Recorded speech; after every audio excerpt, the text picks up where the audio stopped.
السلام عليكم الناس الكل. معكم مروان ماك، كوميديان. برشا ناس تعرفني وبرشا ناس ما تعرفنيش. كنت نخدم سابقا مع خالد بوغاتفا وكلاي بي بي جي في البرودكسيون. حاسيلو خلاصة الموضوع، انا تو في الكهرباء متاع خالد مروحين بها للدار، على خاطر خالد في الجرجاني توا بايت لمدة نهارين. مانيش باش نحكي في تفاصيل الحكايه، ومانيش باش نحكي شكون ظالم وشكون اللي مظلوم، على خاطر الحكايه هذيك انا خليناها عند القضاء. باش نحكي راب، فهمتني، بالنسبه لجمهور الراب والناس اللي تسمع راب، وبالنسبه للناس اللي تسمع في كلاي بي بي جي واللي تفهم راب وسامعه موزيكا. فهمتني، راهو عار بالنسبه للراب وبالنسبه للعباد اللي تحكي جونغستير كي تصير بيناتها مشاكل تمشي تشكي للحاكم. فهمتني، راهي عار.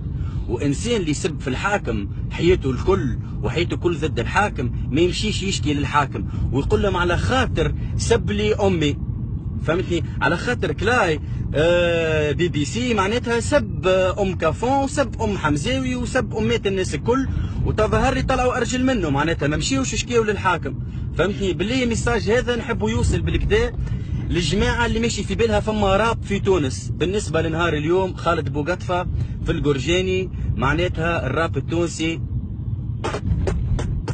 باي باي، خاطر رابيركم المفضل واكبر واحد هكا قوي برشا ويسب في الحاكم مشى يشكي بالحاكم ودخل اخوه للحبس.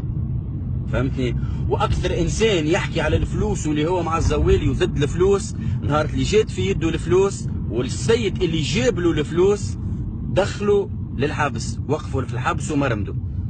فهمتني، معناتها كجمهور الراب بالله وجماعة الكومنتاريات وتوا هذا الراب بك العباد اللي باش تبدا تنقز وكل شيء.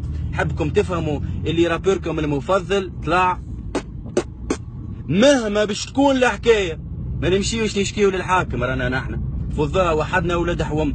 وخالد بوغاتفا راه باش يعدي نهارين جرجاني ولا شهر ولا اللي هو ولاد ربط صاحبي، راهو ما يقلقناش وحاله عاديه على الاخر معناتها. وللرجال تعرف وصالي في غيلو صاف.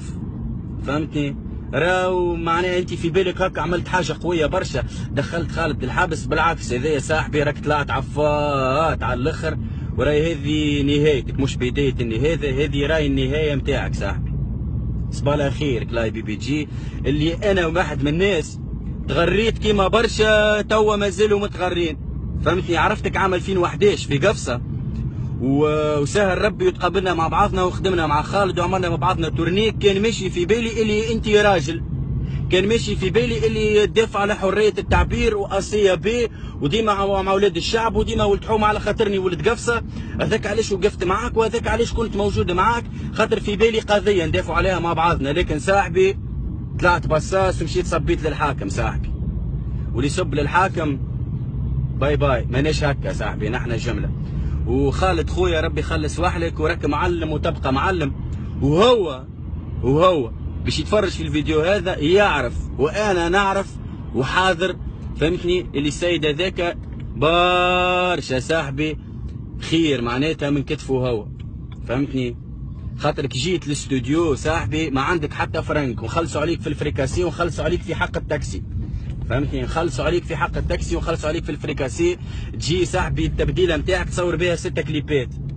فهمت، يعني فيس تصور بها 6 كليبات، وقفنا معاك وكي وصلت صاحبي للعالميه وبديت باش تكبر كي الكلب عضيت اليد اللي تمدت لك.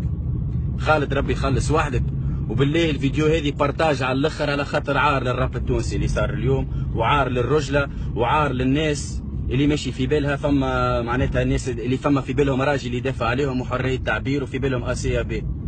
صباح الخير والسلام عليكم.